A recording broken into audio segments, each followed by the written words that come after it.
Hello and good afternoon. Welcome to Talking Points, all Tottenham Hotspur related information. And today we are talking about whether Daniel Levy's been levied by the manager of Nottingham Forest with regards to the transfer of Morgan Gibbs-White. So let's get the show on the road.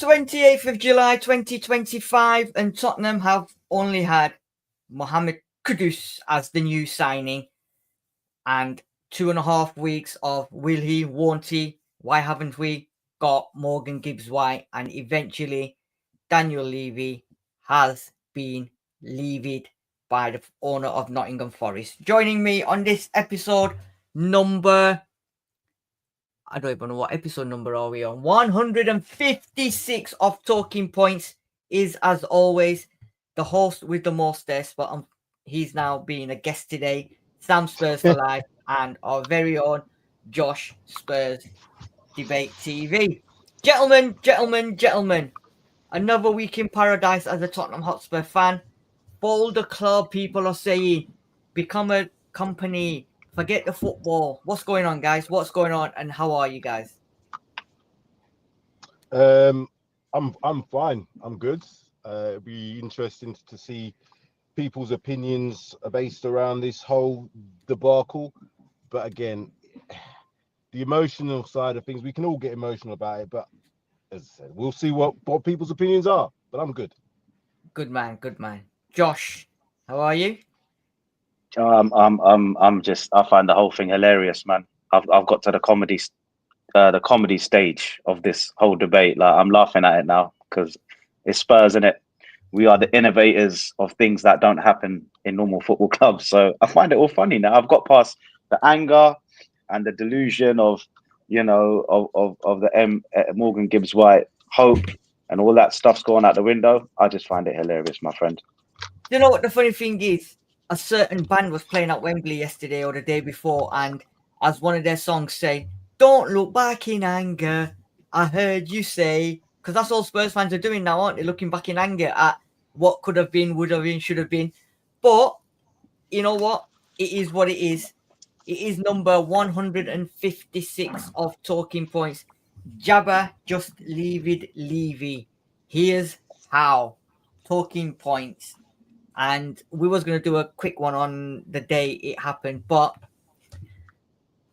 you know what? 2.5 weeks is a long time ago, isn't it? And the fraudsters putting out all the tweets and everything about here we go, we've got him. And the worshippers and the believers of this certain fraudster who always comes out with rinse and repeats and makes his money doing it, tweeted that here we go, Morgan Gibbs-White to Tottenham Hotspur, it's done. It come out of nowhere, absolutely out of nowhere, because we just signed Mohamed Kudus. And was it on the same day or within 24 hours the here we go tweet came out? Sam, I'm going to come to you first. When that tweet came out about here we go with Morgan Gibbs-White, I want your thoughts on that one, because I'm going to give you mine and then I want Josh's. Straight after Mohamed Kudus, we got that. What was your thoughts when you heard the 60 million deal, here we go, for Morgan Gibbs-White? It was a very much a surprise in terms of historically how Spurs operate. It was a good surprise, nonetheless, but it was a surprise. So I was quite happy with the intent based on some of the information that we'd seen from the press conference, not press conference so much, the interview from Daniel Levy, and you kind of thought, oh, well, Spurs have got some intent here. We had kind of said, oh, the window's not great, blah, blah, blah. So when that whole here we go, because we can kind of go off Fraudano's here we go as being almost like a 99% done sort of thing. But it all kind of went south from that point onwards. And we've now got an arch nemesis in JABBA to kind of, yeah, we'll see what happens from this point onwards in terms of transfers. But yeah, I was surprised, but now I'm not surprised, if that makes sense. Josh, you know, normally, right, when Here We Go comes out, it's 99.9% done deal. I mean, he must get his information, his sources, whichever, whatever, from somewhere.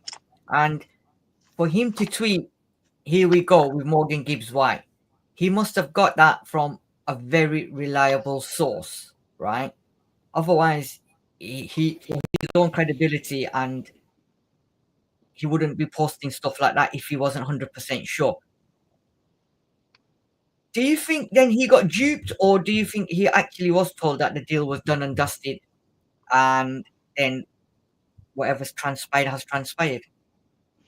I think these guys, Romano, Ornstein, they report news based on the likelihood of something happening rather than the reality of it 100% happening. So anyone who is on social media, which everyone is, and Twitter and stuff, when you see David Ornstein say bomber, or whoever says bomber, I forget who says bomber, if it's Ornstein, there's bomber, there's Here We Go, there's all these new versions coming out of Here We Go now as people get on the gravy train of it. But my view on it is that until he's holding the shirt, he's not signed. You know, that is the proof of the pudding, isn't it? It's holding the shirt, because the Spurs website will tell you he's been signed. Until then, we've seen it with Willian. Willian was having a medical, and he got in a black taxi and went across to West London and signed. So we should know as Spurs fans, right? We've been here before. Even Chelsea, I can't remember what player it is, but they met a release clause, and there was a player, was it Delap? I can't remember who it was, but they'd met not Delap, someone else. It's just the legal side of it is so complicated now. Us as fans, back in the day, a release clause was a release clause. You met it, you picked up the player, you did the medical, and he was signed. Nowadays, you've got release clauses with different caveats in them.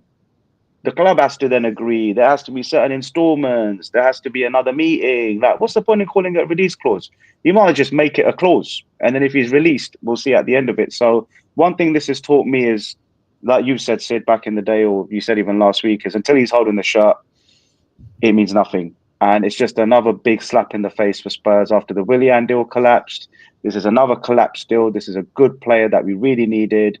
And he's been, not only is this up in the air, the man's going to sign a new contract. So it's done and dusted, man. But it's a big lesson for fans, which is until he's holding the shirt, don't get excited. Yeah, but the thing is, right, Here We Go literally means here we go, it's done and dusted. And he doesn't really get things wrong. I think Ornstein, everybody, when it come out of nowhere, we weren't even linked with the player, right? There was rumors and mutters about it last year. But then as soon as Kudus came out, all this 300 million investment, we're going to go big. Daniel Levy making statements saying, I want to win the Champions League, I want to win the Premier League. Kudus signs for Spurs, and then within 24 hours, Morgan Gibbs-White, here we go. It's just come out of nowhere. It then you're sort of thinking, were Spurs actually working on a double deal? Was Daniel Levy and Lang working on a double deal, and they were just sorting it out, waiting for one to be done, then the other one? Then as it transpires, obviously Kudus has done the video, he's done everything. He always wanted Tottenham. And then Morgan Gibbs-White, happened, not happened, and then everyone starts asking questions like, yeah, he's coming in tomorrow. Tomorrow becomes the day after, then a week, then 2 weeks, then 2.5 weeks. We actually need to look into what, where, and how this deal's gone wrong, because 60 million, here we go. So we're told it's 60 million, here we go. They found a release clause in his contract. Now, we're going to break this down, right? And as the title says, Levy's been levied by Marinakis at Nottingham Forest. Right, let's talk about this release clause then, guys. Sam, Josh, you might know a bit more about it, but when a player signs for a club, or whether they do a renegotiation of the contract, clubs want to put in a release clause, because obviously, depending on how good the player is, they want a resale value, and they rate a player at a certain rate. So Nottingham Forest put £60 million release clause on Morgan Gibbs-White when he signed for 42 million a few years ago. Right, now, 60 million release clause. Correct me if I'm wrong. Correct me, please, guys, if you know any better, or if anyone in the comment section knows any better. 60 million release clause to me means if someone offers 60 million, then the player can talk and negotiations can happen. And if it's 60 million, then you've met the price, off he goes. Am I right? Okay, so I think Josh kind of hit the nail on the head. When we hear this word release clause, nothing's been released, because if none of this had been made public in terms of this legal aspect, and he then signed the contract as he's done, that's it. The release clause is a ability to start negotiations. So again, the negotiation would be right, payment terms. The £60 million, if it's believed, and this is what I can't go by, I'm not going to be hypocritical here and say, oh, I believe every single story, because the reverse can work for us also. What that had done is allow Spurs to get to the negotiation table with Forest. Right, you put a release clause in at 60 million, we can now talk about negotiating getting this player to our club. Forest can then turn around and say, okay, let's start the negotiations, because the release clause is the release clause, if that's what we're led to believe is the case, 60 million. But now the structure of the deal has to be done. Are you going to pay all this 60 million up front? Are you paying it in installments? How's this going to be done? Blah, blah, blah. And as we've heard, when I've heard from looking at things like TalkSport, listening to Simon Jordan, who's been a chairman and actually knows how contracts work, it's not as simple as 60 million the player can go. Now, if the player didn't want to come to Spurs and he said, you put the release clause in, I don't want to go, job done, move on. However, we were led to believe by, again, the reports in the media that the player wanted to come to Spurs, he didn't want to stay at Forest, blah, blah, blah, blah, blah. That turns out to be not the case based on what we've seen, because he's now signed a 2028 deal. Now, yeah. I want to know was his contract to 2028 before? I don't know what his contract was before, so he might not have added any more time. He might have been, I don't know all those details, but let's get our heads straight. The release clause doesn't mean to say the player's coming to us, because there's a lot more hurdles to overcome. But it's the time aspect and hearing all these things being made public about the legalities. Had he not signed anything with Forest, and Forest kept on saying, we're not releasing the player because we want to sell him to the highest bidder, Spurs would have had a legal case for something. But if he's signed a contract, that's well within the bounds of anything to be done. It's just that it's taken so long and it's been made public, and we're now smarting because of it. Had our chairman done exactly the same, well done, Daniel. You kept our player because people were coming knocking on the door. It's the same thing. We've got to just get our heads around it and move on from this fact. He didn't want to come, because if he did want to come, he would have put in a transfer. He could have made it difficult, blah, blah, blah, blah, blah. I don't know whether Marinakis has decided to hold him to ransom, what he's done, I don't know. But the facts are he's staying at Forest, and he's signed an extension or whatever that is to Forest for till 2028. That's it. Josh. And I'm making it sound simplistic here, but yeah, if it was the other way round, we would be like, everybody be like, oh, great. It's because we've been smarted. Levy's been done. He's been done. We've been done as fans, listening to all the stories and all the rhetoric that we've got to play. Here we go. That's why I call him Fraudano for a reason. It's regurgitating. He's can't be over every single transfer that he's over, every single club in world football, and know all the details. That's impossible. It's impossible. I look at it as two ways, guys. I look at this as two ways. Now the dust has settled and, you know, everyone can take a deep breath and reflect.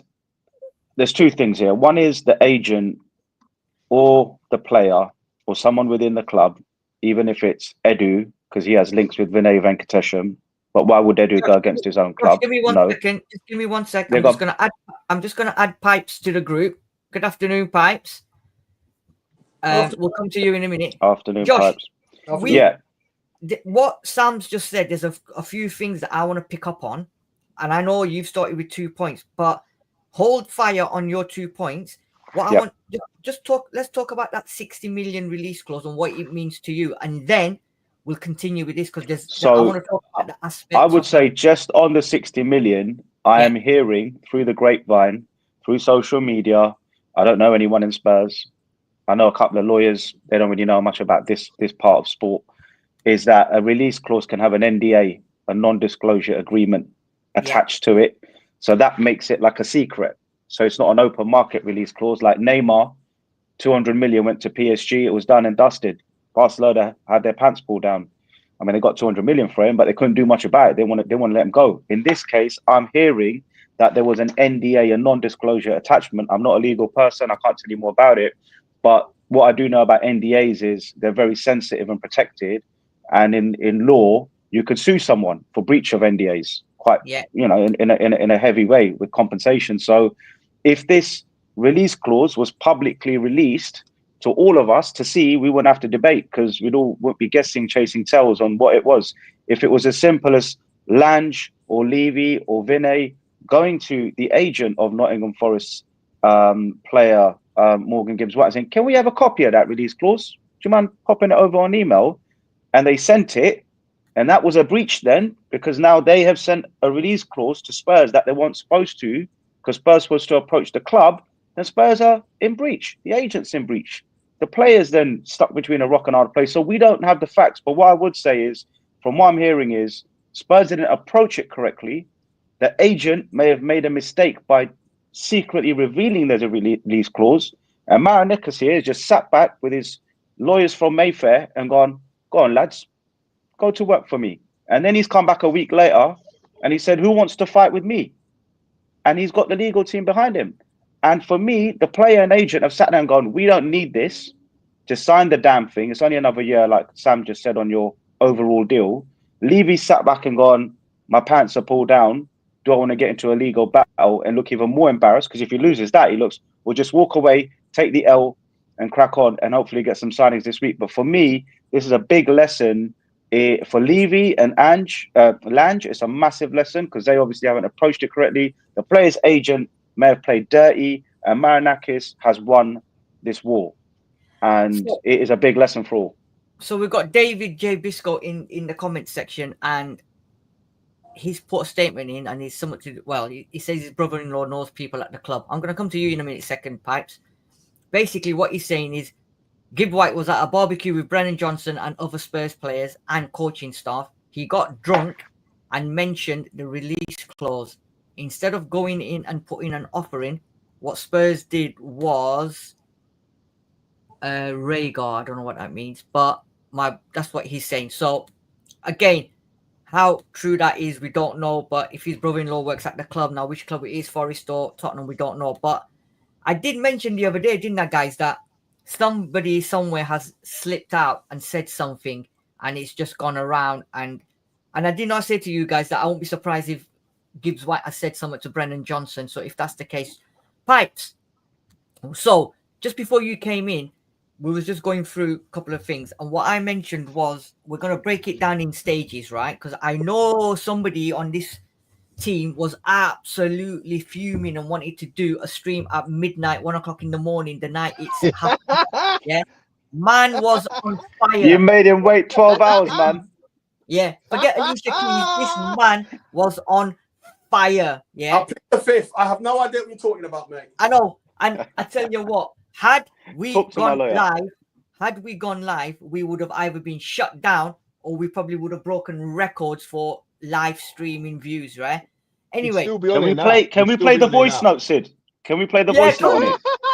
I shouldn't. Well, I don't know how to do it, but someone do it. Hold on. We'd still be on here now. No, don't. There's a certain C word in there. Pipes may not want. I know.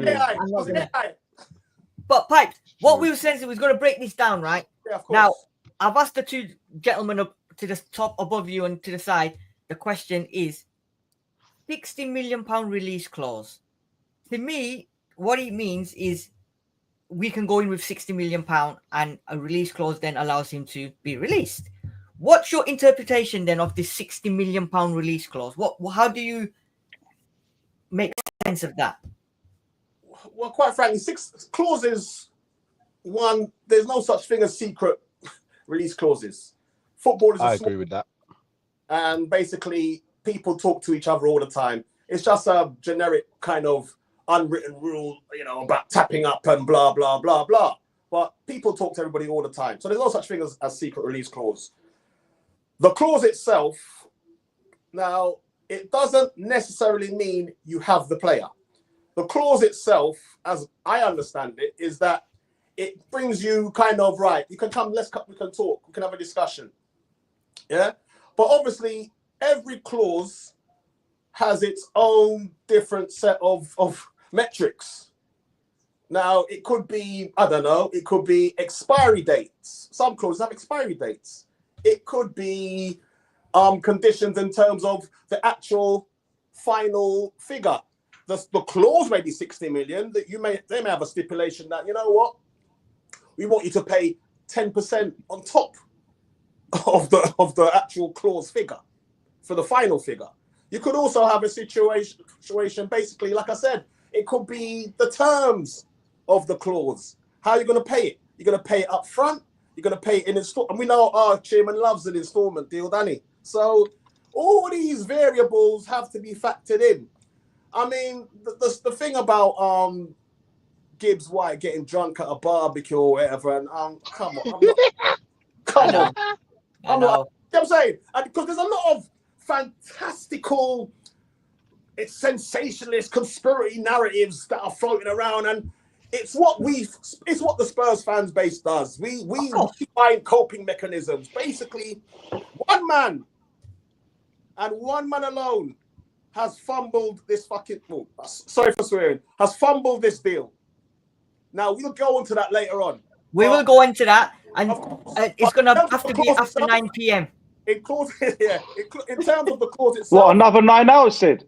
No, it'll have to be 9 p.m. because the watershed, isn't it? Because there's going to be so many C words, F words. Yeah, gotta respect the watershed. But in terms of the clause itself, Sid, it's not a guarantee of anything.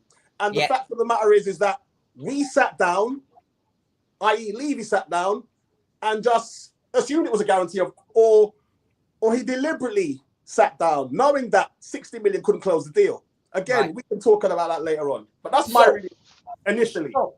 60 million release clause, right? Now, Manchester City were apparently rumoured to be looking at him before we even heard about the £60 million. Marinakis said to Man City 100 million, right? I don't blame the guy, because City have got money coming out of every single crevices and whatever you want to call it, and City are going to pay that kind of money. So City said, do you know what? No, you ain't paying £100 million for him. We don't want him. And they went and bought Reinders and Cherky for a combined price, right? So, Josh, now let's talk about the agent. You obviously know about the £60 million release clause. However we found out, we've put £60 million in. Then it's gone quiet, because at no point have we heard anything from the player's agent, right, about anything whatsoever. It just then became about Levy and Marinakis and the ins and outs, like Pipe said, about how the contract's going to get worked out over what years, whatever. What part has this agent played in this then? Do you think he's put anything into this deal, or has he just sat back and just let it materialize between the two chairmen? As to Pipes' point, agents are talking to players, agents are talking to clubs, chairmans, managers all the time. The phone's ringing. Look at Paratici. Do you know what I mean? He's always on the phone. Who's he talking to? He's not talking to his mates, right? So we know that, that's how football works. That's how most industries work. Inside men exist in and outside the clubs. Agents have to do that. They have to be connected to the football world. So somewhere along the line, Levy's found out and Land just found out that this £60 million release clause exists. Then what they've done is where we have to look at responsibility, because if the agent has leaked it, whether it's through a barbecue, whether it's informally or formally, or, in Levy's back garden, flipping sausages, whatever it is, the club then, Tottenham Hotspur, have to approach this professionally so that they're not caught short. So that's point number one for me in terms of area of responsibility. Did Lange, Vinay, and Levy have a call and said, right, we found out through the grapevine, doesn't matter who told us, mate, he's available for 60 mil. That's a bargain in today's market. We can afford his wages. What shall we do? All right, guys, chill the hell out. We know Marinakis is a madman. We know he's been accused of fraud and drug imports and blackmail, and he's a difficult character. He's only been in football 5 minutes in the Premier League. Forget Olympiacos for a minute. Let's approach this formally. Did they do that? Number one, nobody knows. Did they try and do some backdoor job with the agent? Are there WhatsApps? Are there emails that shouldn't exist? If they did, no, the release clause was 61.255 and 54 pence. You don't go in with that because then you're telling the other party, I know the release clause. You play the game, you're going with 62 million or 65 million. You keep it simple. Did they do that or did they go the exact amount? I don't know. And then after doing that, you wait for the player, because when you set the release clause, when you hit the release clause, formally the player is allowed to speak to that club. The club is not able to say you can't speak to that club. So now Morgan Gibbs-White can have a meeting with Levy. You can take pictures of it and it's fine. Then Levy can say, mate, how much do you want? 150 grand a week? Then it's up to Morgan Gibbs-White to take that offer. He can go back to Nottingham Forest and say, and play Levy and say, I've been offered 150. Can you offer me 200? And that might have happened. And now he's got his 200 grand a week or whatever he's on. And all he had to do is commit to 1 extra year and double his wage by the sounds of it. So he might have played everyone, him and his agent. There's so many combinations to this. Levy might have done it wrong. He might have done it right professionally, and Morgan Gibbs-White has played us. We don't know. But the bottom line is that Marinakis has won because he's got him down. He's had his baby. He's flown him out to, I don't know where they are. Portugal. And he's Portugal. He's sat down with him, given him some peri-peri chicken and said, listen, mate, I love chicken. You love chicken. Let's do a deal. Let's do a deal. I'm going to give you 200 grand a week. I'm going to put 100 million release clause and we can end this. Or I have dirt on you. Well, I have dirt on your agent who represents you. I have dirt on that bald nutcase from North London, and I can make your life hell. Or you take my 200 grand and you leave when someone offers 100 million. And that's what I think's happened. Marinakis has sat with him and given him an offer he can't refuse. But the player, if he really wanted to move, I'll finish on this. If the player wanted to move, like Kudos wanted Tottenham and told West Ham, I don't care if they're your rivals, I want Spurs. If Morgan Gibbs-White said, I want to go, I think he would have ended up at Spurs. So I think ultimately he said yes, and that's where we lost the player. And Sam, I think there's a lot. Sorry, go on, Sid. I was going to say, what's being collected? Oh, just give me 1 sec. Sam, you carry on. Carry on. Yeah. What I was going to say to that is there's probably a lot of factors in that that can be true. We may have fucked up in terms of the offer. They may have had an NDA in there. That's the first thing. If there was an NDA in there, then what Forest have done is exactly what you should do. You don't know who's breached that NDA. Let's say there was an NDA and it was a secret release clause. The only way that we would know if that's been breached per se is if someone put in the exact amount for the release clause. So that could be where Spurs effed up. Now, I've listened to a number of podcasts, a number of people's opinions. They could have done a couple of things. They could have put in a bid at 55 million, let's say. That would have got rejected. Okay. Let's offer 65 million. They would have had to, Forest would have had to have accepted that, and the ball would have started rolling from that point. But at no point in that do Forest have to say, okay, we're selling him to you for 65 million and you can pay it however you want. There's still got to be negotiations. As you just said, the players then can, in his right to say, right, I can speak to Spurs. Spurs offer me 150. Mr. Marinakis, here we go. They said 150. What are you saying? I can leave for 65 million. But all this legal aspect of it never happened because it was just a delay tactics. In my opinion, it was a delay tactic to allow Forest to get into the player. Now, you might be right. We don't know. He might have said, right, sign this extra year. I'll give you 50 grand a week extra, blah, blah, blah. We'll put in no release clause, 100 million. If someone comes in for you, you have my word. There you go. But we don't know that. But the fact is where we are now is only because it's 2.5 weeks later while we're all smarting about it. Had this happened over a few days or had we not known about it, this is just a genuine option of what could happen. He's saying, yeah, I don't want to go Spurs now because they're offering me more money. And I know I could probably leave in a year if someone comes in. There's probably the likes of a Manchester City and Arsenal, whoever that would be, other than Spurs, can come in later on and get this player. That's all I think they were trying to do for us, to maximize what they're getting for this player, or hold on to this player and get more from later on down the line. We just got to get over the fact that we've been done. Just get over it, move on. It's done, it's finished. We've not spent the 60 million. Whoever fucked up with the NDA, whoever fucked up with the bid, if Morgan, because I like to call him Morgan Gibbs-White now, because he must have been talking shite, because if he really wanted to come to Spurs, he's not staying, regardless. Look what happened with Gyökeres. He's bought his way out of his contract for Sporting because he wanted out. But, so let's just have it right here. We've been done. The player's done us. Marinakis has done us. He probably had in one hand behind his back saying, I'm going to do you something if you don't say these words, because it looked like a hostage video when I saw the video. That's what it looked like to me. So that's it. Sam, but the thing is, right, I'm going to come to you second, Pipes. The moment the Here We Go thing came, right, then there was a medical book for that same weekend. People said it was seen in London. He's done his medical. And then the palaver started, right? At no point did anybody have any evidence to say that Morgan Gibbs-White was at Tottenham Lodge having his medical, past his medical. Somebody said, oh, he's in London. They were taking pictures and saying, look, there he is. He's in London while his missus was in Nottingham. All that kind of stuff, right? We heard all kinds of stories. That's what I'm saying. Heard he was done. We heard his medical was done. We heard he was in London. We said, I never heard one word come out of his mouth in any public forum to say, I definitely want to go to Spurs. I heard Gyökeres say it. I heard all these other players say it. I heard Mohamed Kudus say, I want Spurs, blah, blah, blah. And there were quotes. There was no quotes from him. Again, this clickbait era that we're in is exactly that. We, for the last 2.5 weeks, talk sport. Every single podcaster that's done shows every single hour, every single day has got clicks. It's all about this. Don't fall for it until they are doing that with the shirt. We're not seeing it. Direct quotes. Fraudano cannot keep up tabs over every fucking transfer, and he thinks he does. I don't give a toss until that player's holding the shirt now. Here we go don't mean nothing to me anymore.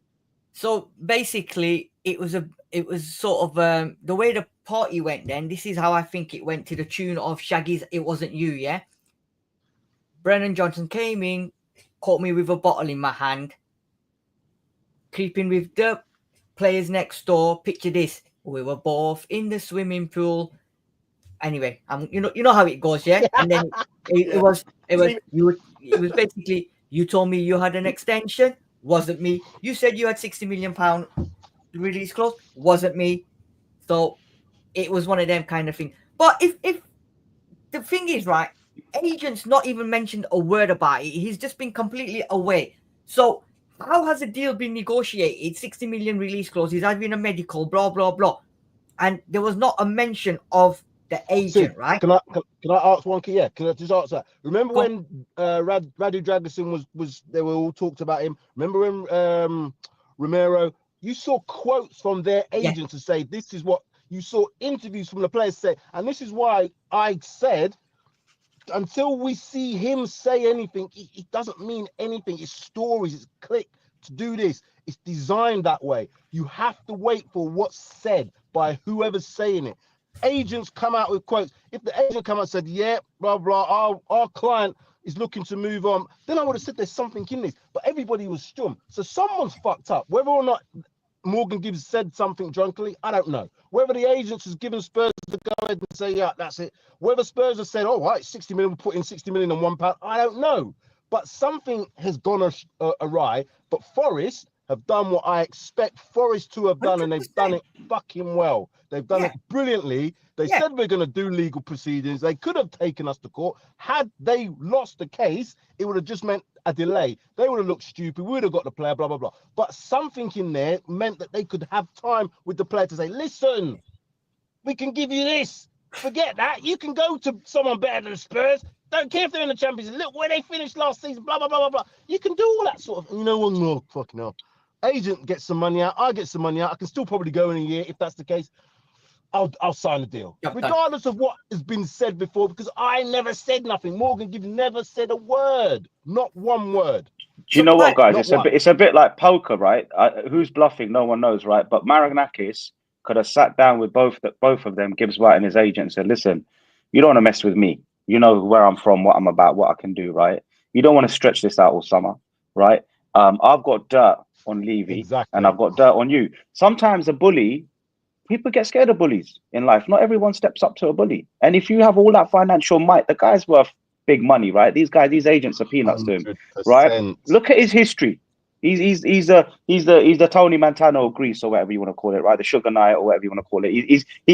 This guy's been accused of everything and been acquitted of everything. So he's obviously got influential power, and corruption exists, especially in Greece, if not London. He's a so donut. you really want to mess with him? That's what he is. He eats a lot of donuts, more than Roman Abramovich. He's the same character. Yeah. Would you mess with Roman? Would you mess with Roman? Let me bring Pipes in. Pipes. £42 million, right? They paid for him. Somehow, with madness, they put a 60 million release clause. Brother Brandon Johnson got drunk at the party and splurted it out to Johnson. It is what it is, right? Then, if that's the case, like any club, you would test the waters with a 60 million. Marinakis is probably woke up the next morning thinking, what the hell has just happened here? How have they found out about this £60 million release clause? I'm trying to sell him to Man City for £100 million, and Daniel Levy has come in with 60 million. This is not right. So he's then obviously put his foot down. I'm like, okay, let the negotiations begin, because everybody knows about Daniel Levy and his negotiation skills, right?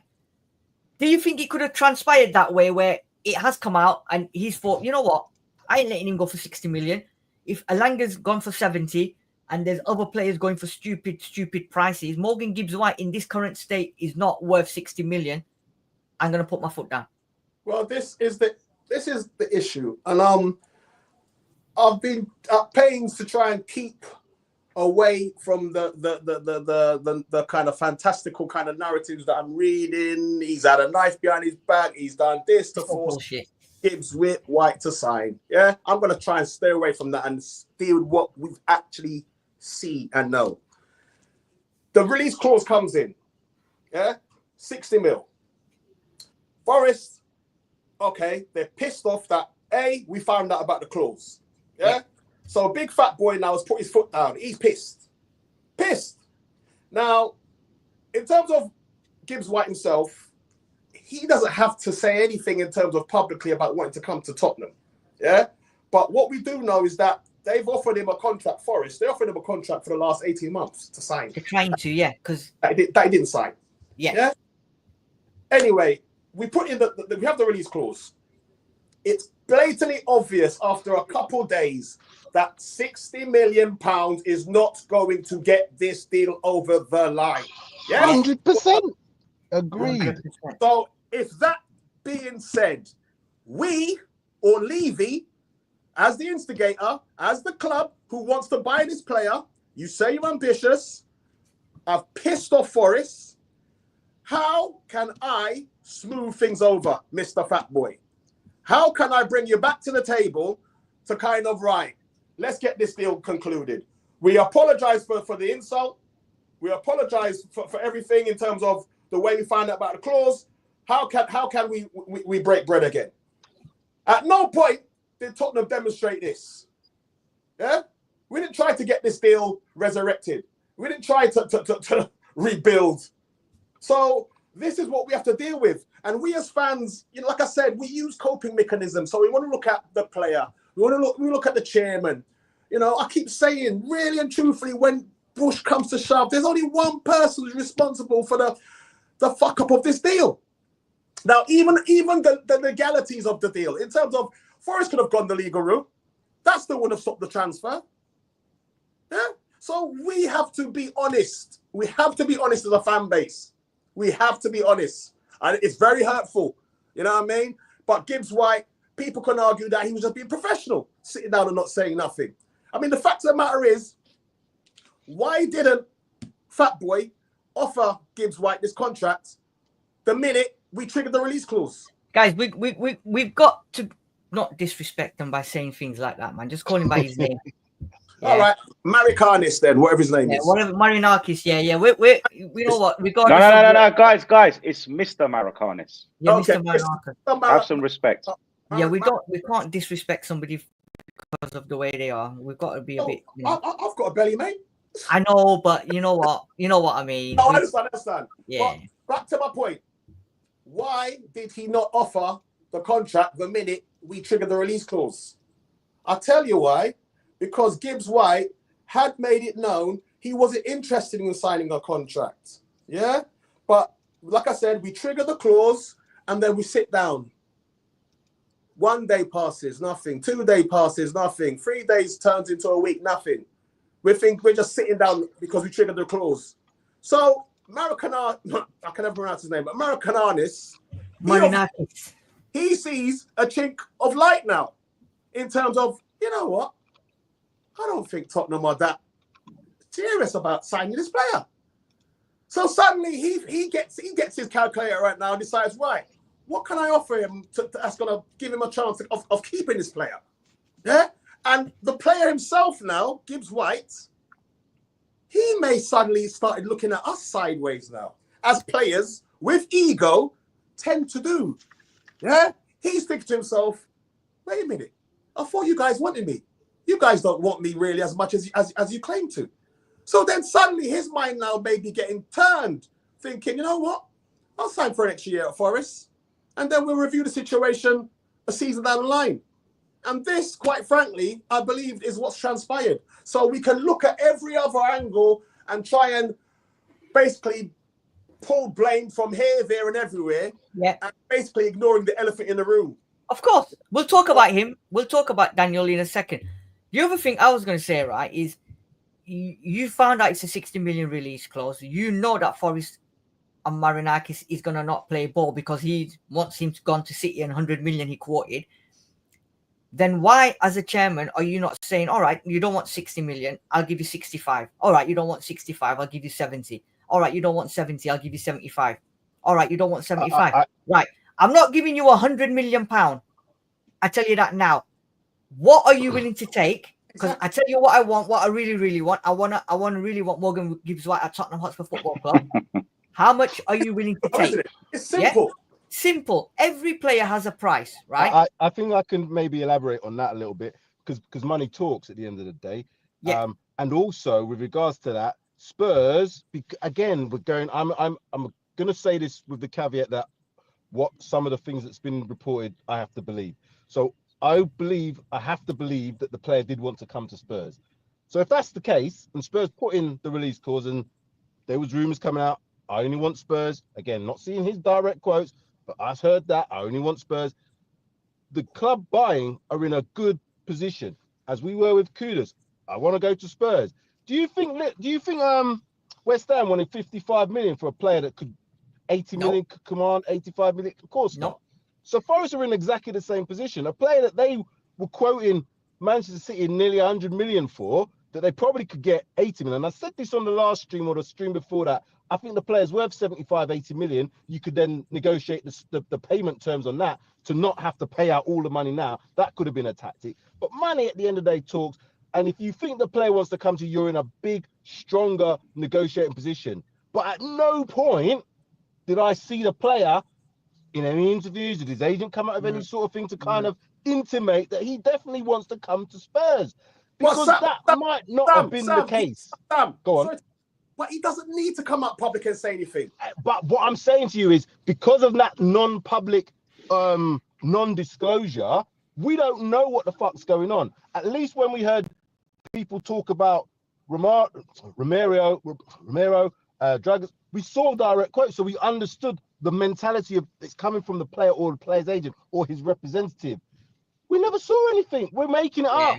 We are seeing and believing what people are telling us. So that's why I don't go with that, because if I believe that, then everything is now down to us as we put in 60 million. All right, Forest knew about it. Oh, they're delayed.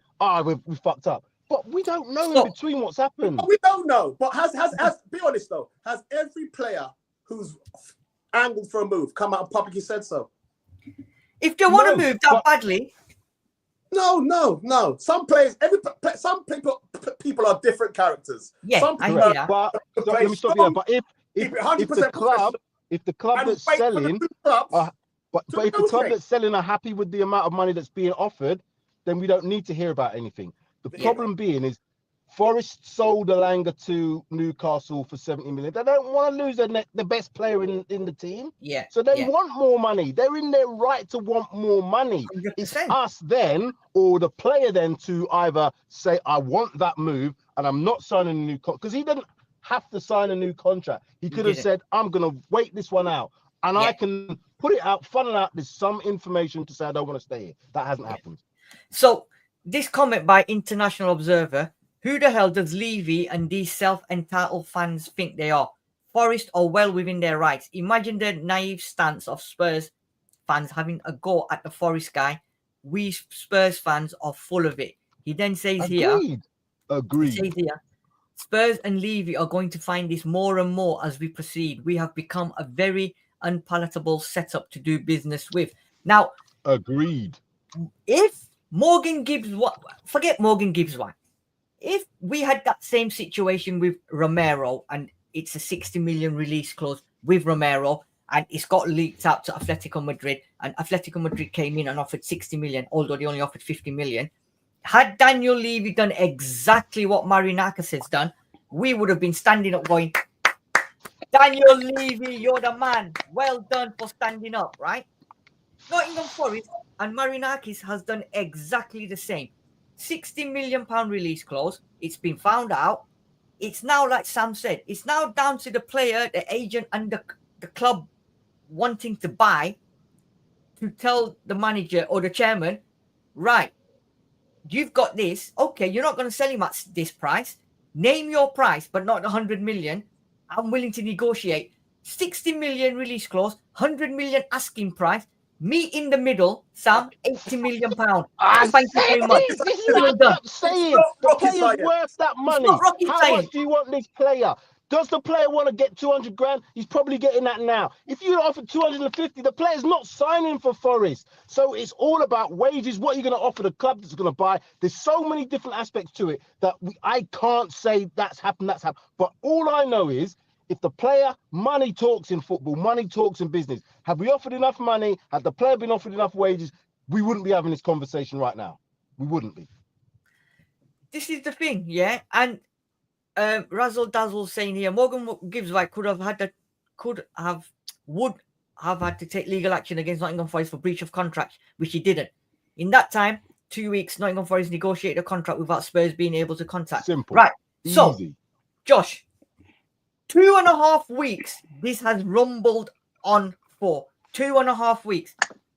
People, if you're not Tottenham Hotspur fans, we as Tottenham Hotspur fans, we know when it comes to transfers, Spurs take 18 months, 2 years. We've done it for 2 years without buying a player. We are the slowest at dealings in that. And I've asked this question before. Morgan Gibbs-White was a number one target. Okay, we're having a little bit of a discussion now with Nottingham Forest. They're not playing ball. Let's put that to the one side. Lang, you deal with this one. I've got money to burn. I've got players to buy. I want to win the Champions League. I want to win the Premier League. Morgan Gibbs-White is one of X amount of players that I want. Right, let's move on to the next deal. Let's get that set in stone. Let's move with it. But instead, we just sit there. He just sits there. I don't know what he's doing. He's decided, you know what? I'm going to let this carry on. 2.5 weeks later, we've lost the player. He's signed for someone else. We've now gone to Hong Kong with one signing. Yeah. What is this guy doing? What are them two both doing? What are we doing as a football club, Josh? I've heard rumours that these guys cut all contact with Levy, Tottenham Hotspur officials, and maybe they went back running back with their trousers down, saying, "Oh, we'll give you another $5 million. Let's get it done. You know, we really want the player. We don't want to look silly in front of our fans. You know, we've only made one statement signing in Kudos. We're in the Champions League. We need Morgan Gibbs-White." And these guys just turned the phone off and said, "Forget it." And then obviously, Marinakis has gone. Whilst that phone's off, I'm going to ring the agent. Come on, fly you on a nice little charter jet to Portugal. We're going to have a nice munch, and we're going to talk about 200 grand a week. and Levy's phone's still going to voicemail. So maybe that happened, but to Simon Pipes' point and what you guys are just saying, when that no came from Marinakis, what you would expect is the big boys to sit around the table. So Levy calls Marinakis and says, look, man, 60 mil, okay, I appreciate it. The player's worth 75, 80 in today's market. I don't want to come in, pull your trousers down publicly. You're a big man in your world. Let's sit down. Let's talk about 80 mil, 75 mil. Let's break it down and let's do a deal that works for both of us. That's how most transfers work. You know, That's we how don't want you to look negotiations silly. work. And that's how most negotiations work. But if that didn't happen by the looks of it, then Levy sat there and gone with his little finger, like Dr. Evil said, I'm not paying a penny more than that release clause. So that's just stubborn mentality then, isn't it? Let me just cut in to further your point in terms of phones being switched off. We have such things as intermediaries, third parties. How, and it all goes back to the original question: how badly did Levy want to get this deal over the line? And the answer has to be in the negative. There's ways and means. Yeah. I mean, the only other caveat here is the agent's gone to Levy and Land and said, leave this with me. The man's a bit angry, but legally you've met his release clause. He's angry. Give him a week. Let him have a couple of KFCs and then we'll start this conversation again. But in that time, the player and the agent have sat there and gone, actually, wait, they're now offering us more money. Do you know what I mean? So maybe if the agents played everyone and said, you lot relax, I'm going to sort this, let me sort this guy out, and then they've gone for the bigger offer and they've just kept Levy as a negotiation tool, then Levy's been played. I mean, That really, to me then sounds- Levy has to pick up the phone to Marinakis and say, forget these agents, what do you want? Say that's the scenario then. Say that is the scenario. So are we saying now, and listen carefully, we're saying now that Nottingham Forest can do us on wages now for their players? Is that what we're saying? Yeah, I think so. I think that No, might be the case. It shouldn't be the case, should it?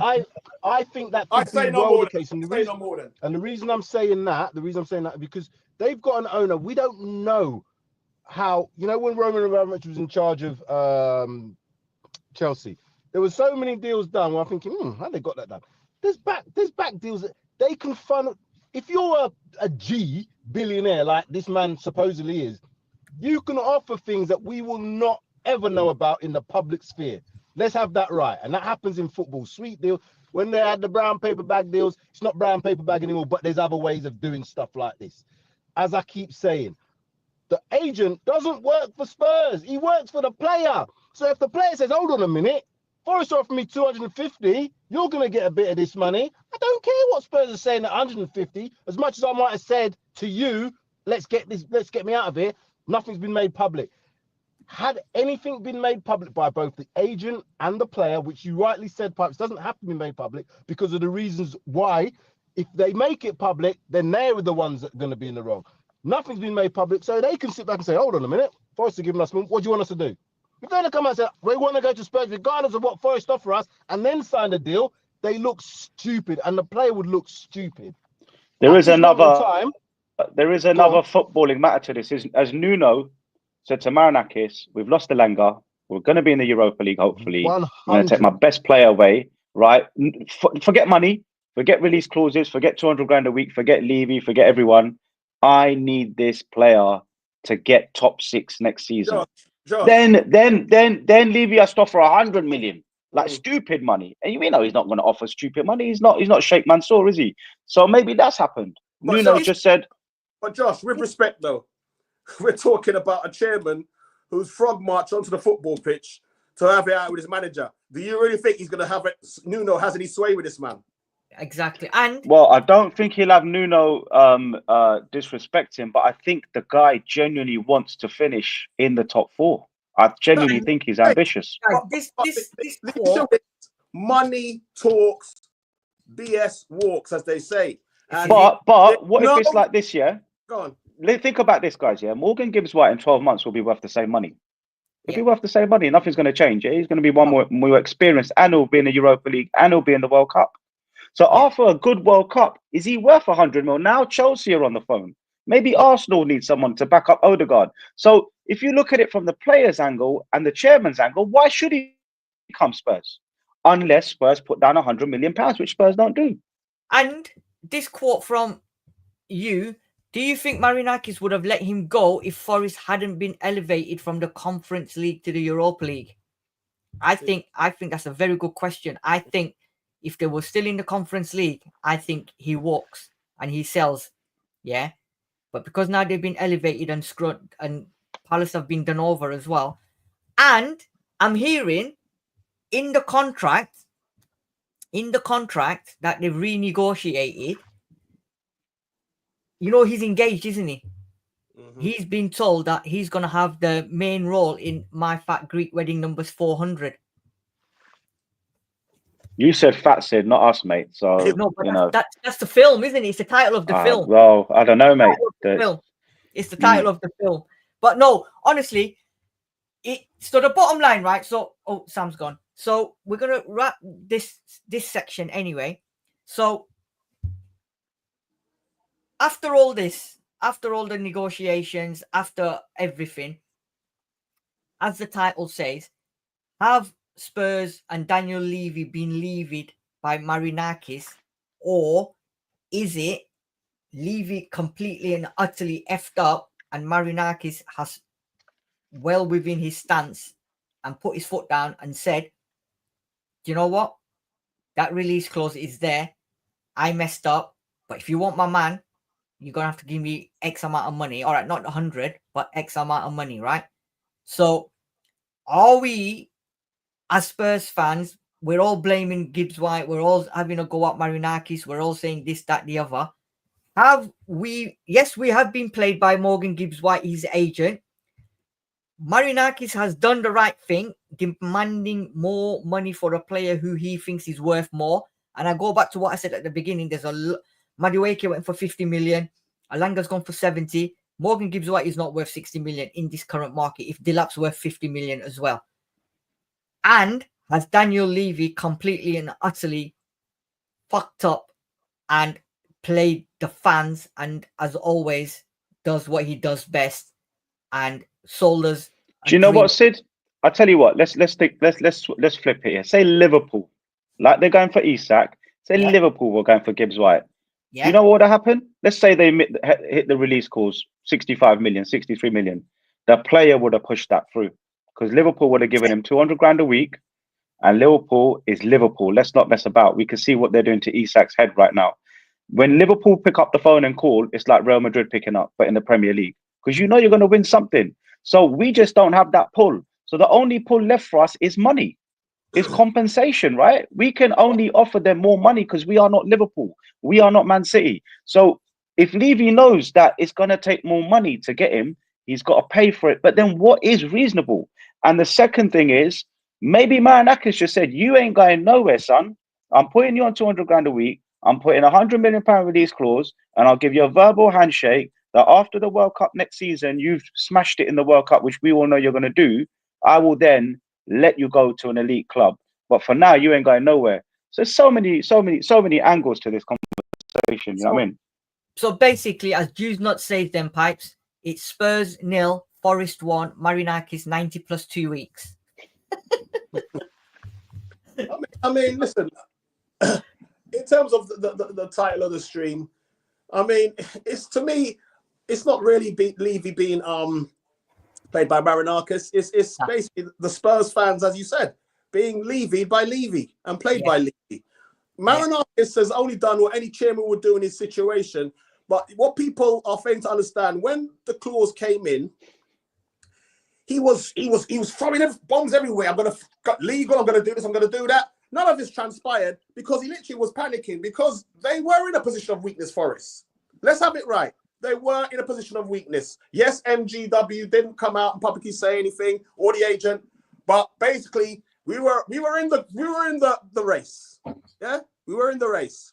Was we though? And as I said, I think we were. I think we were, because obviously the clause it basically allows you, like, as we said, to at least come to the table. Having said that, they come with conditions, as we said. Now, I'm going to assume Spurs met those conditions. I'm going to assume that Tottenham done their due diligence and they spoke to Gibbs-White to ascertain if he was willing to come. So with all those things being in place, it becomes apparent, like I said earlier, the 60 million is still not enough to get the deal done. So if you're a serious club, as Josh was talking about Liverpool, you can reel off the other big six. Yeah. You can have the other big six. If they were in a similar position to us, they would have the player. And it's not all about just the fact of, okay, Paul and okay, they win trophies and it's about professionalism. It's about intent. It's about ambition. But do you know what? Right? I'm afraid Tottenham don't have. No. And do you know the other thing, yeah? Us fans, I mean, and I'm talking quite a lot of them, they need to stop, because the moment this Here We Go came out, everybody started doing whatever they were doing, that it was done deal, guaranteed, and they were talking about how he's going to fit into this team and how he's going to do this, how he's going to do that. All the time. Yeah. We do this all the time, yeah? And I keep saying, and Josh reiterated it, until the player is in the lodge holding that shirt to say, I'm a Tottenham Hotspur player, is only when I will believe. This Here We Go, he's making millions out of it, right? By just putting out Here We Go, and then he goes away. More like Here We Gone. But to be fair, though, to be fair, both him and Ornstein, they get it more right than wrong. Ornstein was first on this one, I think, as well. Football club that literally has these two ITKs done up, because it's not the first time we've embarrassed Romano, because Spurs do things in such a crazy, lopsided, slow way that it does call his credibility into question when he basically gives the Here We Go, and 2 weeks later you don't have the player. Yeah. This is it. Also, guys, West Ham really needed that kudos money ASAP. Yeah, Nottingham Forest are not in as weak a position. In their PSR, they're in the green, about 90 million. So they're not in a position to sell. West Ham were. So that doesn't mean Spurs were amazing in the way they negotiated. We just caught a club out on its knees in West Ham for kudos. 100%. But it also helped that kudos wanted to come. But what I would say is, when this news broke, how do we not know? Because Gibbs-White does walk into most top teams. If not the first 11, he's a very, very good option off the bench, right? Even for the elite clubs. We know Man City have been interested in him. He's English, so that helps too, right?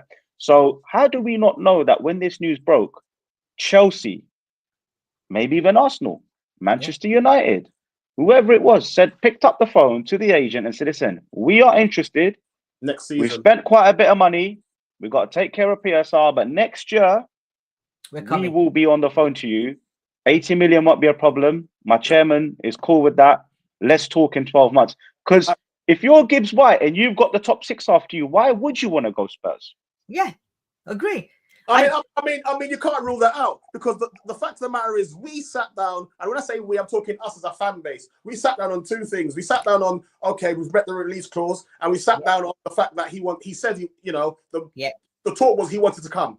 So the Spurs fans, as you say, Sid, we were working out where he would play, how we would fit him in, blah, blah, blah, because we were sitting back comfortable in the knowledge that the player wanted to come and the release clause had been met.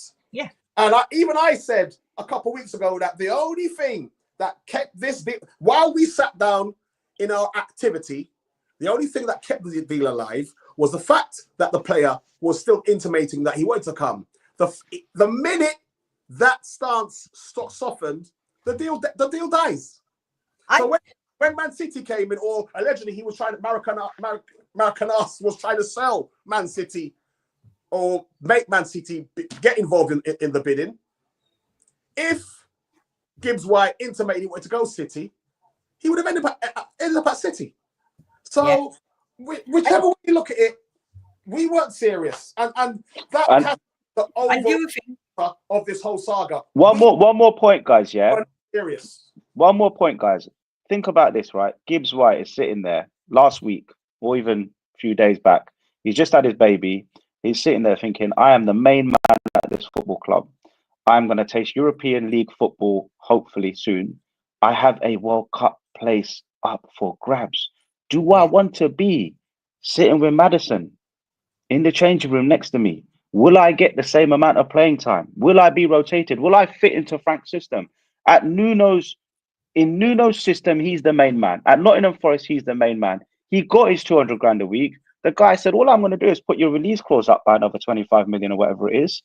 And next season, next transfer window, you will have loads of clubs picking up the phone because you are on the way to the sky. You want to play for England in the World Cup. You want to start in America. Yes, Mr. Americanus, I want to start for England. Then why are you going to Tottenham? Why are you going to Tottenham? Tottenham are a mess. They finished 17th. They've got Maddison. They've got Kulusevski. They've got Bergvall. Why? You're the main man here. I'll give you 200 grand a week. Shut up. Get on with it. And next year you can go. But you want to be the main man for England. You want to pick up the World Cup, don't you? You want to be there, right? Then stay, you stupid man. What are you doing? And to be fair, it's a fair pitch. Because what pool do we have? Yeah. And Daniel Levy, I think he's done what Daniel Levy does, right? He's got us Kudu straight away.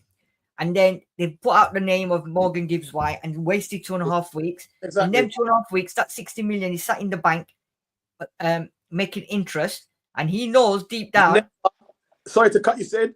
And I would bet you now that 60 million will never be seen again in this transfer window.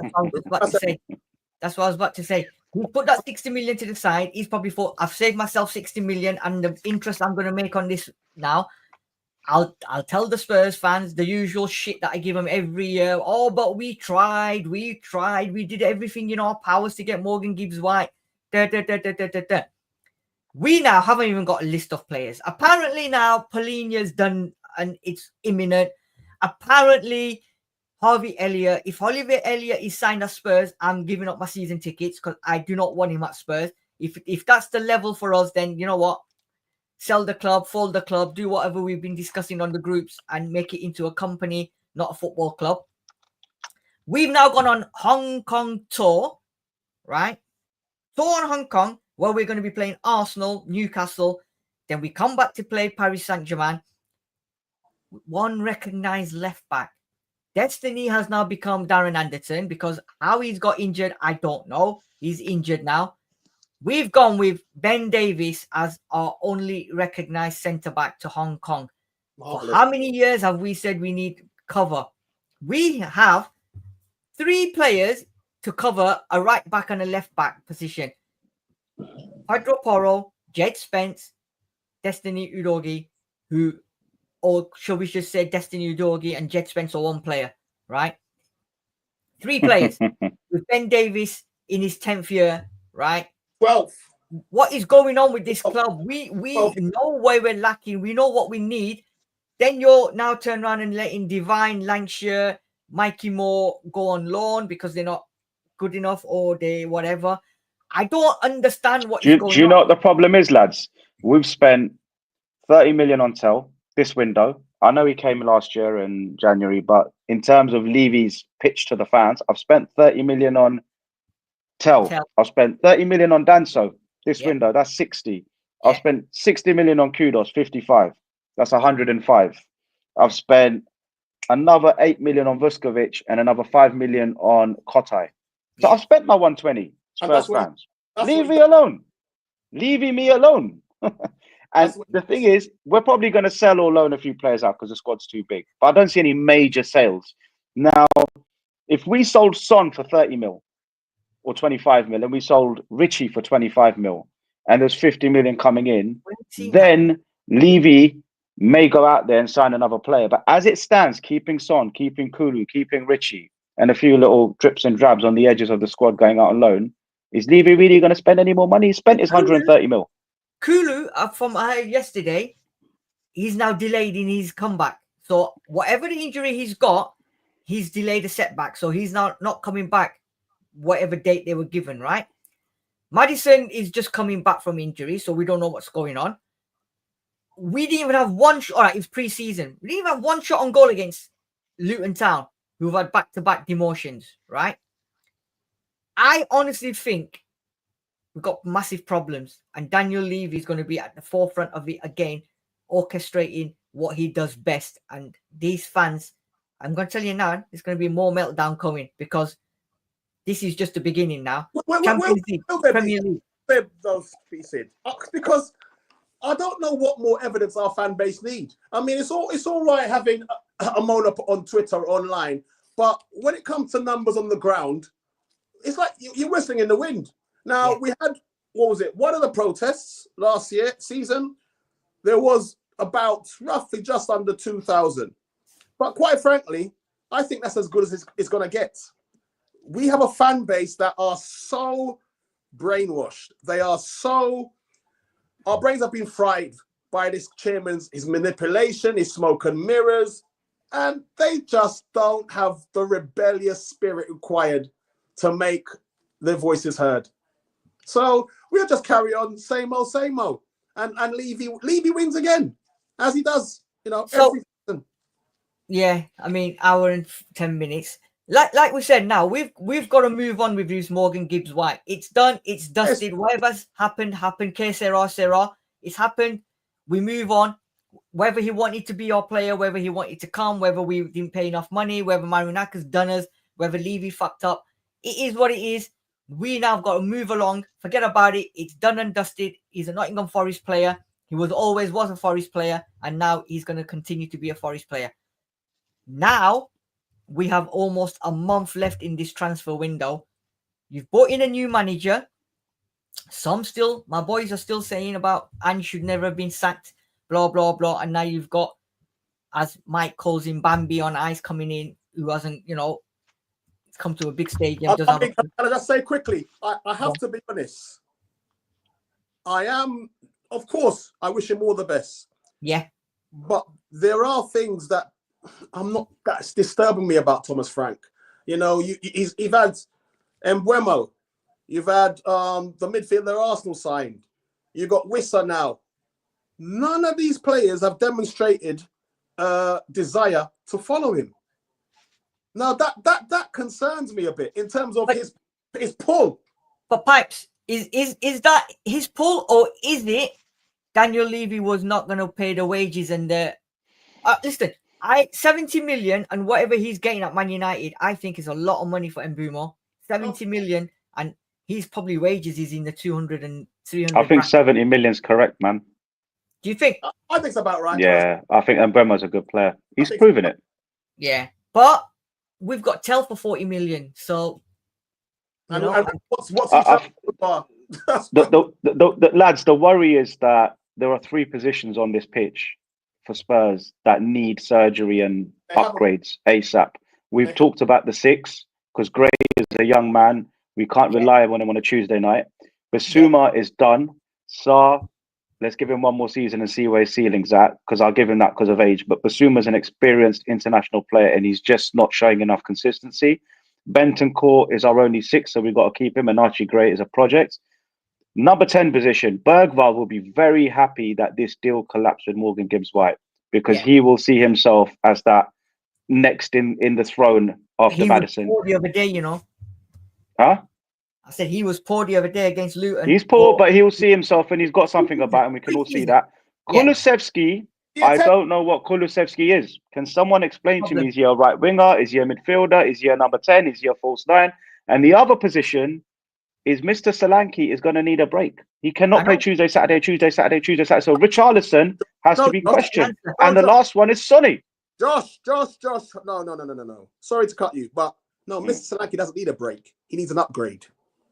Whoa. Let's have it right. Listen, regardless of whether we get an upgrade or not. Well, we need to upgrade the B before we upgrade the A, surely, no? Thank you. Exactly. And if I'm hearing what I'm hearing yesterday, they want to put Lilo looking at Kinski on loan. So are you telling me that Austin's going to be our number 2?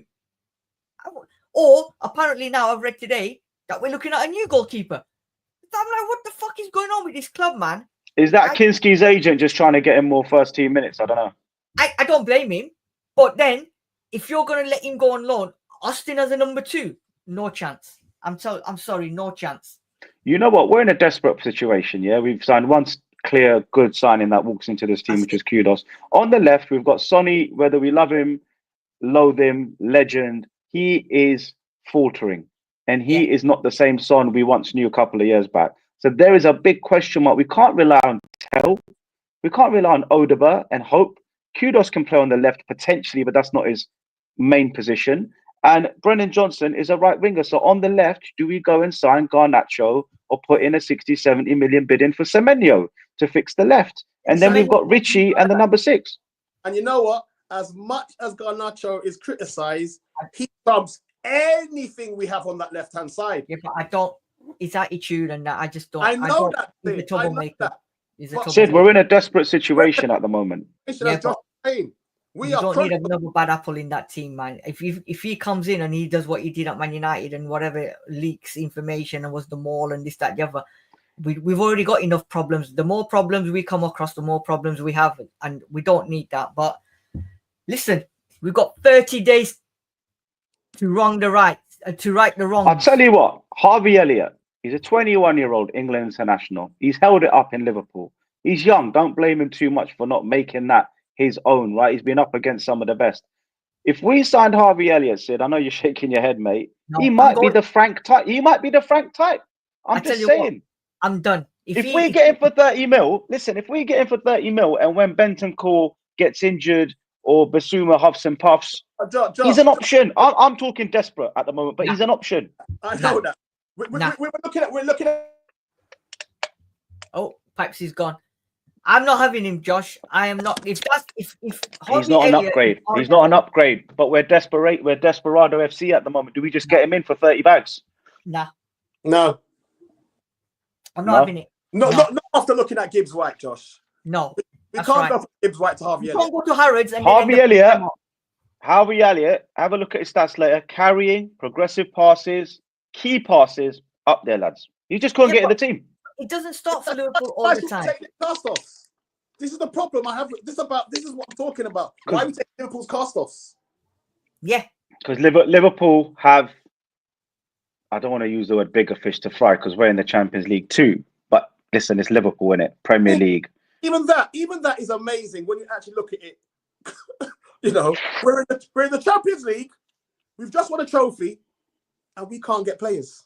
That's what I'm saying. It's madness, isn't it? We can. We're just not paying.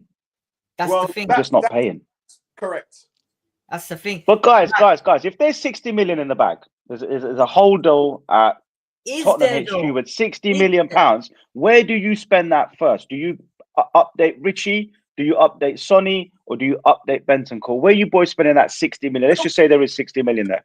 You know what I would do? Quickly, I would go back and revisit Eze to see if that's a possibility. Apparently. I would love that. Apparently, he's done to Arsenal, from what I'm hearing. Okay. And do you blame him? No, of course not. Of course not. Right now, you've got the white side and the red side and all trying to call you. Where are you gonna go? Imagine, you know, and you got Ian Wright calling you as well, saying, "Come on, son, Crystal Palace to Arsenal. Come on, mate. I'll look after you." Okay, so Jews would take Harvey Elliott. Right, listen, guys, it's been an hour and. I said the reason just on that Harvey Elliott is I know it's very underwhelming, but the player himself and his stats and his numbers, and he's only 21, and he's done. There's not many 21s can play like that at Anfield. I'm not saying he's been super consistent, but he's been up against some good players. If we got Harvey Elliott for 30 million, I wouldn't be sitting there getting too angry. But I hear you guys. It's not an upgrade. It's a sideways. And we can't keep going sideways as a club. We've got enough of that kind of profile of player at the club already. You know, I need a needle mover. I need a game changer. We need a destroyer. Yeah. In the number 6. Why? What's that player? So do you know what? Palhinha for me, right? If he can be the player he was when before he got his move and got destroyed by Bayern and company at Fulham, I think Palhinha as a 6. Because remember that season before he left for Bayern? Yeah, he was on fire. No issue with Palhinha. I call for Palhinha. I have no issue with Palhinha. Yeah, it's a good signing.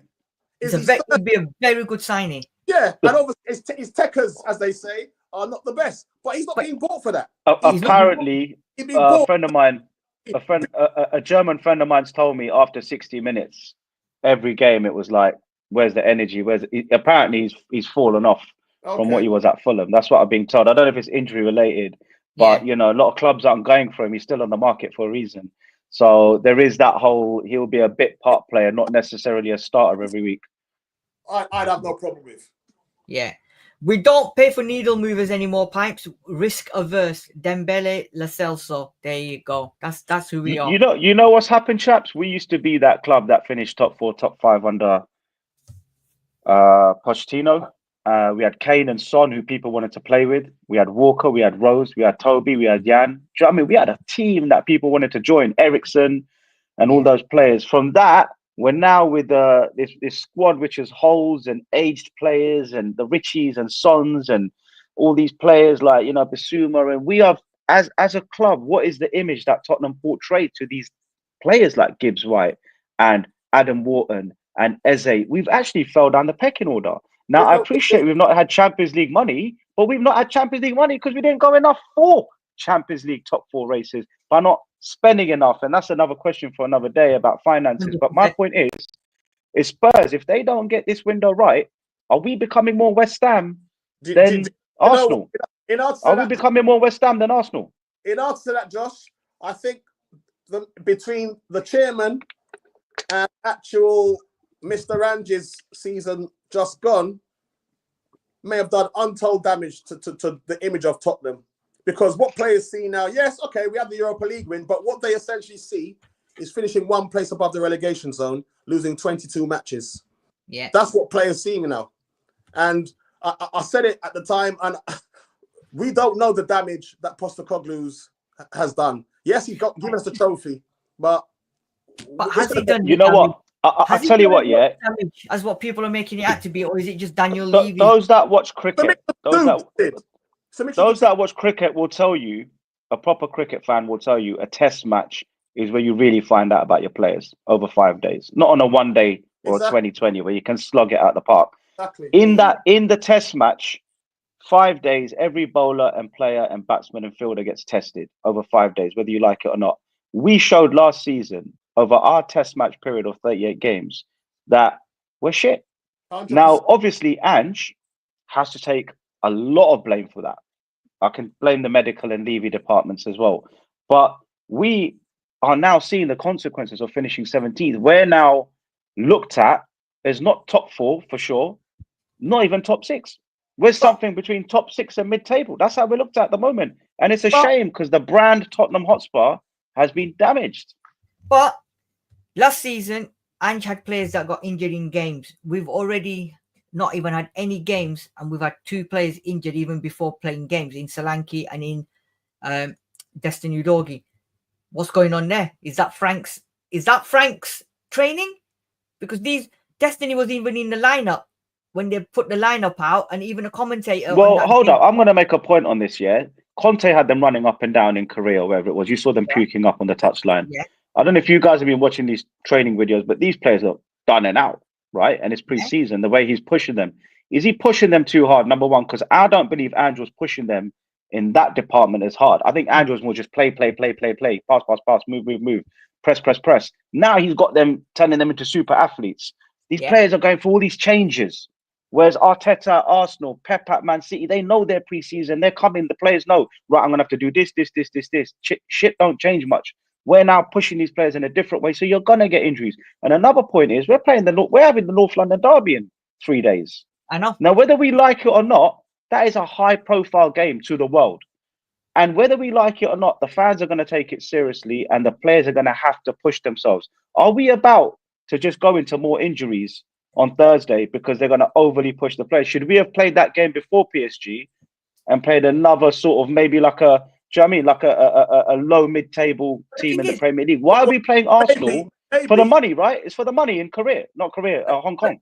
Yeah, but maybe guys, maybe that's the reason why we had the double header on Saturday. I mean, I haven't seen any of the friendlies because I don't really pay much stock to it. But we played 2 games on Saturday, I believe. So maybe that's what that's about, to get that minutes and fitness into the players' legs. No, but I get it. But are these players being pushed too hard considering what they've just had under Ange, which was different types of training? Like, should there not be a transition? Each manager has his own ways of doing stuff, and maybe these players are not used to it because Ange didn't do it like you just said.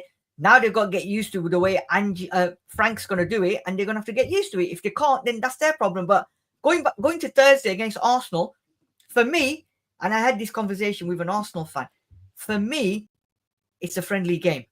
I know, and I can tell you right now, for them lot down the road, if they beat us, they're going to go wildfire and they're going to have parties. And if of course they are. Social media is going to go mad. Let's be honest, lads. There's no such thing as a friendly North London derby. It's the derby. No, I know.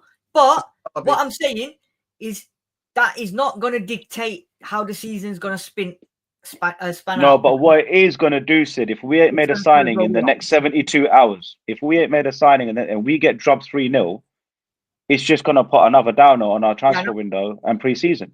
And then we got PSG. And then we got PSG.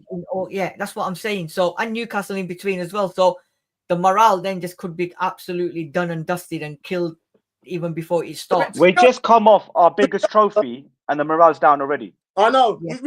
I've completely, I don't know about you guys, but I've completely forgotten about the Europa League win. And this is what he does. He drains all joy out of being a Tottenham supporter. Yeah, maybe. But that's it. It's only going to be a patch on here. That's it. It seems so long ago. I know. I know. And at times, it's going to be a wet patch. Right. Hey, easy. You said it. Your rules. Josh, Easy, Sid. United finished a place above and still got Mbume and Kunier. We got Champions League spot. United haven't. They haven't got. Do you know what? United will always, for a long time, be one of the biggest clubs in the world. You don't throw away 22 Premier Leagues and whatnot. You just don't do it. They've also got money and they're trying. United fans will tell you we are trying. Can Spurs fans say we are trying? Just on that, Josh. Listen, they lost, but they've had a better window than us. So I know.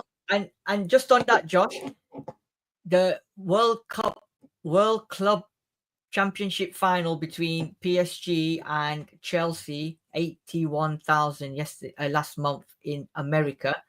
Manchester United played West Ham United yesterday in America, 82,000 fans. Yeah, we ain't got a leg to stand on when it comes to United. Club final and Man United against West Ham in a friendly has attracted more fans. What does that say to you about Man United? Well, it says to me about Man United is they have heritage and prestige. Exactly. That's what I'm saying. So, and what do we have? We just won the Europa League. We got Daniel Levy. We've got Champions League waiting for us. We've just won one of the biggest cups in club football. Yet we're scrounging around getting played by Nottingham Forest and agents. You know what? Whilst we were doing this thing with Nottingham Forest, we should have gone and signed a 6. I know. We've got promises. But you know what it does tell us? It does tell us. Sorry to interrupt. It does tell us is that the fact we didn't get Morgan Gibbs-White over the line, that maybe was the last roll of the dice. And now it is just going to be a 30 million here or there. There is no more statement signings. But let's see. Hopefully, we're pleasantly surprised. Let's see. We've got 30 days. I doubt it. Yeah, we've got 30 days. 30 days. But guys, listen. Everybody in the comment section, if you haven't already subscribed to PRTV Spurs, please just go over there. Just press the like button, follow us. You, Jews Nuts, Jay Ashraf, we've got Jews Nuts. Michael was in the house before as well. David J. Bisco was in the house. Everybody, razzle dazzle, all of you guys, international observers, please, if you haven't already, make sure you subscribe to the channel. Thank you very much, everybody, for your comments as well. Thank you to Sam Spurs for Life, who's, as usual, had connectivity issues, so he's disappeared, just like the Morgan Gibbs-White deal has. Josh, Spurs Debate TV, thank you very much. Pipe71, thank you very much for being mellow today. You sort of calmed down. Is it because it was before 9 o'clock? And I'm Sid Spurs. If you haven't already followed us on Twitter, X, whatever you want to do, make sure you give us a twinkle. Even on TikTok, we'll be around. As always, 38 days, 3 days, well, about 30 days left for the transfer window. 3 days, 4 days before we play Arsenal in London for another meltdown. Then comes the Super Cup.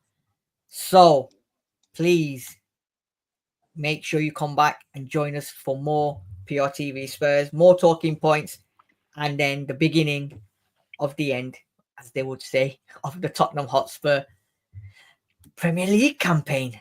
Enjoy the rest of your week, and I will speak to you soon. Guys, have a good one. Catch you later.